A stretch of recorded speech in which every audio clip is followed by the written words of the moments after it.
Before we hop into the video, I just wanted to say I'll be telling you guys the facts and I'll be keeping my opinions out of this video for the most part, and I'll only be basing my response to this incident that was reported based on facts and personal experiences.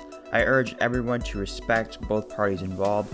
Thank you, and I hope you enjoy the video. A man from Livonia, New York named Adam Castle is suing Darien Lake for injuries he sustained on the park's Predator roller coaster, according to an article from a local news firm. The 36-year-old Castle claims that he was riding the Predator on the afternoon of October 5th, 2019, when his seat headrest broke, causing him to sustain multiple shoulder and spinal injuries that his attorney, Ronald Wright, describes as life-altering. Wright also says Castle could be facing spine surgery due to his injuries. Wright says he's in possession of photographs that show the headrest area of Castle's seat was partially broken prior to Castle's ride on the Predator. Wright said that the park employee's failure to notice the damaged seat and failure to take appropriate action amounts to negligence. The big thing for him was the failure to inspect the ride before guests could ride the attraction. Wright declined to specify the damages Castle is seeking, but will be very substantial, potentially up to 6 or 7 figures. Darien Lake's communication manager did not immediately respond to a request for comment from the firm. As of the making of this video, Darien Lake has not publicly made any statements regarding the lawsuit. All this information is coming directly from the Daily News in Batavia, New York. The link to this article will be in the description of this video. Today I'll be breaking down this incident, sharing my immediate thoughts as the article was published on August 26, 2020. I will also share how this reflects on the park and what it means for the future of the park and Predator as a whole.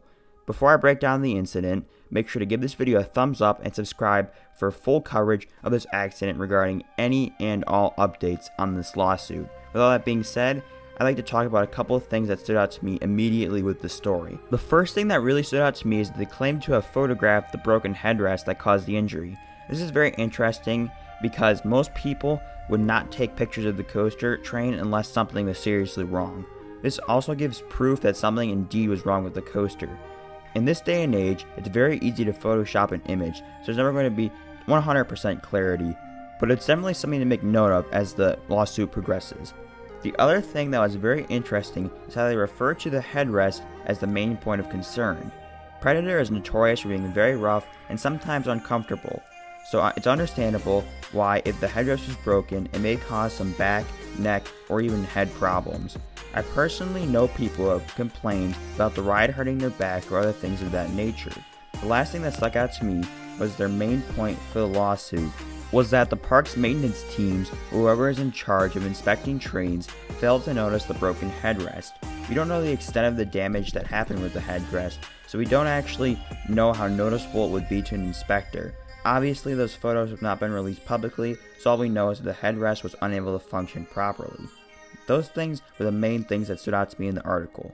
What does this mean for the park? If these claims are true, the park will definitely take a hit from this. The park will end up probably paying a decent sum of money for the damages, and they will probably take a hit on the reputation of the park's safety standards. The park will probably have to get trains inspected more frequently to prevent any similar incidents from ever happening. Also, this will deter people from visiting the park because it will make the general public think that some of the rides may be unsafe. The other thing is, Darien Lake has many aging attractions that are in need of repair, and they could have similar issues on these attractions. Darien Lake will need to improve the upkeep of some of these attractions, or they'll eventually have to remove these rides. Predator is also down only one train at this point, so Darien Lake must work to keep the train in good shape, or they have to drop this train and look into other options for the ride. What does this mean for Predator? Even though the accident did take place on the ride is not really at fault. Yes, if this accident is true, the roughness of the ride did technically cause the injury, which is a problem by itself, but it doesn't mean the ride is at fault. They're suing for the broken headrest, so the blame is placed on the operators and maintenance or inspection teams, with whomever that responsibility may lie with. This lawsuit shouldn't directly affect the operations of the ride, but it does show that this train is aging that they've been using on the ride, and they'll have to really do some good work on it to keep it in tip-top shape, or they'll have to replace it soon. I will make a note that I've seen a lot of restraints on older rides broken at the park, but those seats are usually closed off. I'm not sure if the broken headrest was a direct cause of the incident, but nonetheless, broken restraints shouldn't be acceptable.